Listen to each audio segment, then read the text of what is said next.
Joining me now from New York is John Limbert. He's a former Deputy Assistant Secretary of State for Iran and one of the 52 Americans held captive during the 1979 Iran hostage crisis at the U.S. Embassy. Ambassador, welcome to the program. So glad to have you with us. You actually met Ayatollah Ali Khamenei when you were a hostage in Iran back in 1979. You even had a conversation with him. You've told me the story many times. With him now gone, killed in this operation, how much of a blow is that to the Iranian government when they continue to strike back and they still appear to have a functioning government and a functioning military? That's a good point. No, I met Khamenei before he was an Ayatollah. He was at that point, I think, basically a second-rank official. I don't think anyone predicted he would ever rise as far as he did. And to be honest with you, he's not my favorite. He wasn't my favorite character. And the Islamic Republic is not my favorite regime. But what it has done, Asieh, is for 47 years, it's defied all the predictions of experts about its imminent demise. Despite a terrible destructive war, despite monumental incompetence, inept diplomacy, international isolation, and sanctions, and now the dislike of maybe 80–85% of its population, it's still there. It's resilient, and it's resilient because there's a system, and that it goes on. It's last. And bombing military sites, whether for 1 week or 2 weeks or 3 weeks, and removing top leaders such as Khamenei and others, is probably not going to bring it down.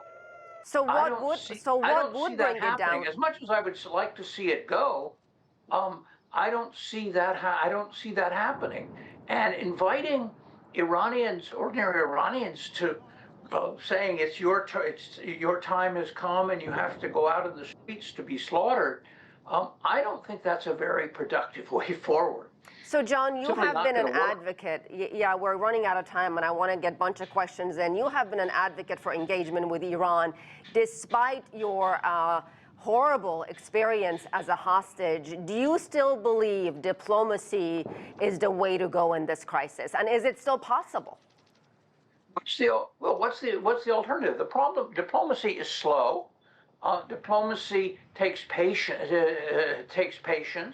It takes persistence. But if this administration, for example, which claims it wanted to prevent Iran from getting a nuclear deal, if that was true, then according to the Albani foreign minister, a nuclear deal, such an agreement was in reach. But why did we go out and humiliate him, for example? Was that what we really wanted?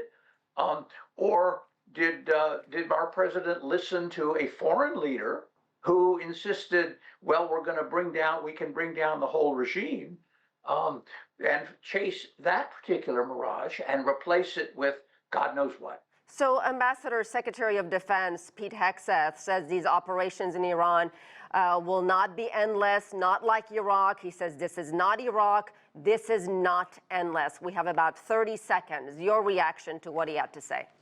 Well, I served in Iraq twice, and I certainly hope they don't want to repeat that. But until they did go in with great force and with allies, Saddam lasted, and he wouldn't have lasted the air campaign.